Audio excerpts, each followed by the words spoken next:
Where are the Ferrari keys?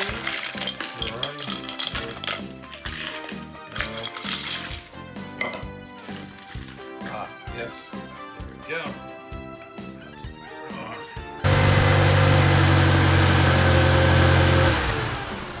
Oh, it's miserably hot. Okay, finally got the camera decent. Okay, let's talk. It's safe to say that I'm at the point where I am a total slave to my things, and my life is spiraling out of control. I now have over 30 cars in my possession, which is more than the height of my inventory back when I had a car dealership, except none of these cars are for sale up until recently. I only have one customer, and he's a total idiot that will buy anything. But all of that is going to change. It's time to liquidate a good chunk of the Hooptie fleet. No, not the Ferrari, not the Tesla, not the Porsche I haven't told you about yet, not this thing here. If you don't want to watch 10 more minutes of this and would rather read about what I'm selling, click the link below and read my column on autotrader.com/oversteer. For those few people left that are still interested in what's going on with my car reality TV show that I've been working on, I'm finally in the home stretch with 20 out of 24 cars bought for each episode, and we have a name. Finally, it's going to be called Car Issues with Tyler Hoover, which is a very apt description of what goes on with the show, because not only do I have personal issues with my car hoarding and impulse buying, but I also have plenty of issues with the cars along the way. It's a mess, yeah. I still have no idea when it'll come out, sometime this year for sure, and I don't have any footage that I can show you right now, and that's probably the most frustrating part of this whole process.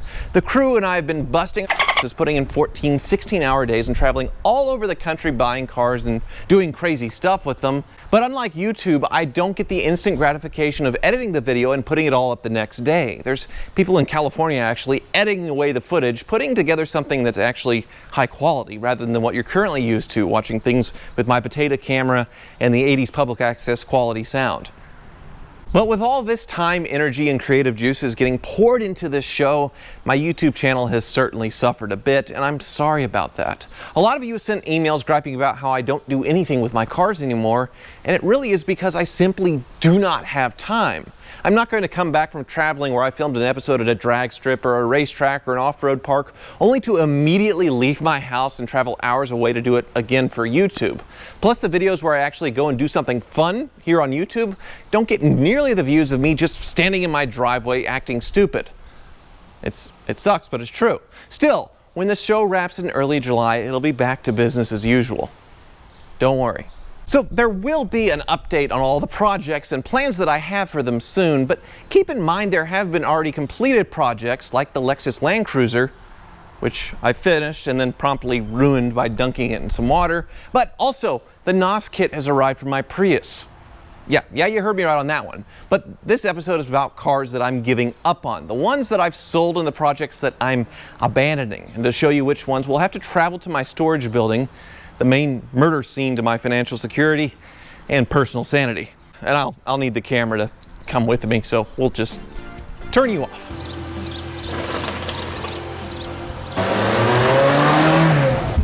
A little capristo.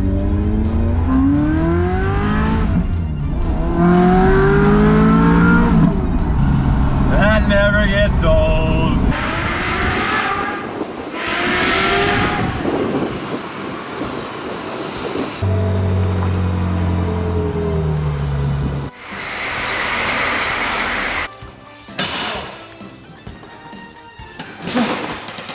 So my personal cars have certainly been suffering from neglect as well, as I'm barely home to tend to them, and my mechanic is roped into this show as well, so he's busy putting out all the numerous mechanical fires I've started with those cars. But first, let's go into the ones that I've already sold. And the first one that's gone is my horrible basket case 2004 Bentley Continental GT. In my last video, I described how badly I had screwed myself buying this car sight unseen at an auction, assuming I could get a post-sale inspection before finalizing the purchase, but then discovered after the fact that Bentleys weren't eligible for this program, so I just bought it as is, and it turned out to be the worst Bentley Continental GT in the world. Ooh. Yeah. And here's the worst part. I paid $27,700 for it, and another $2,000 on shipping and pretty wheels for it. And then I sold it for a pitiful $11,000. So a near $20,000 loss on a single car. A massive, disgusting hit, and it's totally killed my appetite for buying any expensive car sight unseen without a detailed pre-purchase inspection ever again. I say that now, but just wait 2 weeks. Now, I'm not completely done with Bentleys though, as I've actually tried to buy a few Turbo Rs for the TV show, but each time they've totally flunked these pre-purchase inspections. And by flunked, I mean needing more than $20,000 worth of work, more than their asking price. So clearly, there's a theme going on here with Bentleys. Bad theme. Don't buy a used Bentley.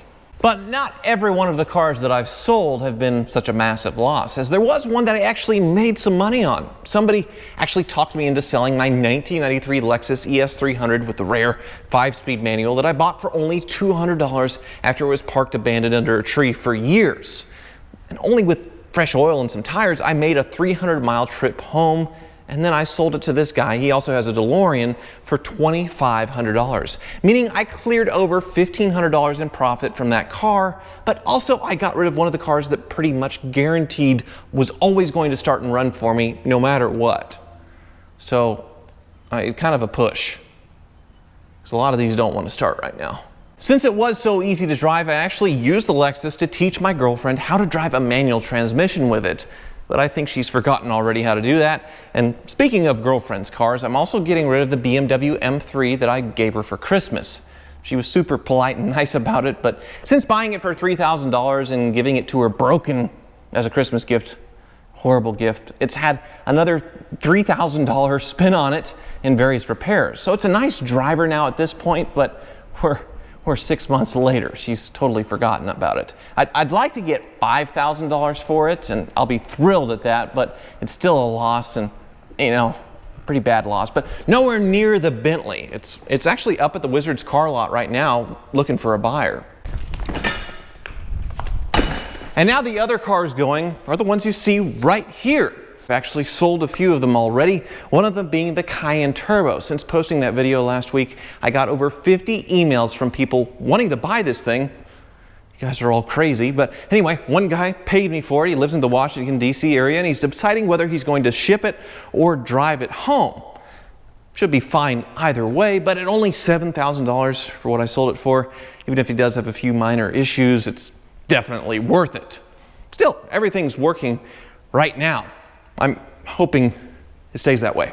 I also had somebody talk me out of my 360,000 mile 1998 Jeep Cherokee. Now this one was a really tough one, as I bought it for only $300 and brought it back from the brink of death. Now all in, I'm $4,200 into it at this point, because I spent money on the lift kit, tires, and head gasket along with other repairs, and I've sold it off for only $2,500. Another big loss. But $2,500 is a lot for a 360,000 mile truck, but it's worth it just because of this pristine body and interior. It's also great that it's going to a very loving home, and I've actually bought 2 Jeeps to replace it with. One was in the driveway at home. It's kind of hard to miss. The other one is right behind me, and that one I'm really looking forward to sinking my teeth into and restoring back to its former glory. The other 2 I'm getting rid of, they are in here. It might surprise you. Yes, the Marauder is another car that's on its way out. I kind of bought this thing on impulse, like I do a lot of times, but this one was actually poached from CarMax when they were giving me a horrible bid on my Bentley. I really have no use for it. I have several luxury land yachts, my Park Avenue Ultra, my Mercedes C36 if I want something a little sporty and luxurious, so this car kind of falls in between. And it's another instance where I found another great loving home for it. And they're willing to pay what I paid for it, so it's a break-even deal. That's awesome for me at this point. But I can't let them have it yet. There's still one more video that I need to do, come up in a few weeks with a commercial I shot with this car. So he's gonna have to wait a little bit. I know he's chomping at the bits and he's already ordered parts for it, like replacement headlights, so that's as good as sold. Oh, this thing's cool. Why am I getting rid of it? Now the last car I'm getting rid of, I gotta mind the puddle here, is the 1991 BMW 850i. And this one, not surprisingly, I haven't found a home for yet. I decided not to see this one through to the end, as it was another massive disappointment from a sight unseen cross-country purchase. There were so many issues not disclosed by the seller, and after buying it for $7,500 and spending $1,000 to ship it here and $2,000 so far in repairs, I would be thrilled to get half my money back out of it. Now, I would need to throw some new batteries in it and see what it is I really have, but the alarm module is so buggy at this point that it won't release the trunk lock. It's electrically controlled and only pops with electricity. There's no manual release. The batteries are back there, so I can't really reach it. And it's now sprung a massive transmission fluid leak from sitting for so long. It's a huge puddle. My horrible luck with BMWs still continues with this car, so maybe somebody else will have better luck with it, do something with it. Now, considering I've had great luck with Mercedes V12 ownership, if I do sell this, I'll probably go back to that. The Mercedes V12 engines are also way more powerful anyway, so still, I'm going to try my best to get the thing running, at least right now, just so I can get it out and throw some batteries in it and then take some pictures. That is when I get time. Now, this isn't even half of the cars that I have to deal with right now. There's another good chunk at my mechanic, the Car Wizard's place, along with some at my house and at the production company's house. They rented a house for their people, and we've crammed cars in that garage. So, I have 16 and a half personal cars right now. The half is the one that I buried at my mechanic's house, you know, the LeBaron.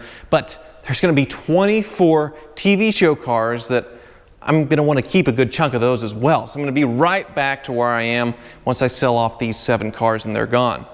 But, you know, don't think I'm complaining right now. I'm exhausted, I'm tired, my creative juices are way overworked, but I'm not feeling the burnout that many other YouTubers complain about. It's just a little overwhelming. But anyway, thank you for watching. If you're really wanting to dive on a grenade and completely ruin your life with one car, I have an 850i for you. This is sad. Now, I'm not completely done.